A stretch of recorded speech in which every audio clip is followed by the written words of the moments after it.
Sebenarnya itu kalau kita sudah sholat, jangan cepat merubah posisi duduk. Karena di dalam satu hadis, kami punya guru Kiai Haji Fathudin Sukar almarhumah maghfurlah.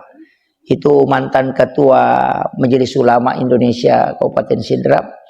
Itu saya pernah tanyakan, ketika beliau sudah sholat itu lama baru merubah posisi duduknya. Ada juga guru kami itu pernah saya saksikan betul, itu bahkan sampai 1 jam tidak merubah posisi duduk. Kalau dia sudah sholat maghrib, pas selesai doa, dia berdiri, sholat sunat, kembali duduk, masih duduk tahiyat, tidak merubah.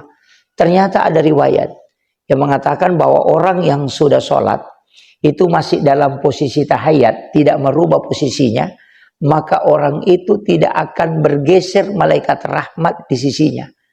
Dan itu masih terhitung sama dengan dia melaksanakan sholat pahalanya. Cuma kalau imam tidak bisa, itu sunnah merubah posisi duduknya.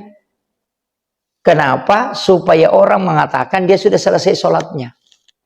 Gitu. Jadi beda.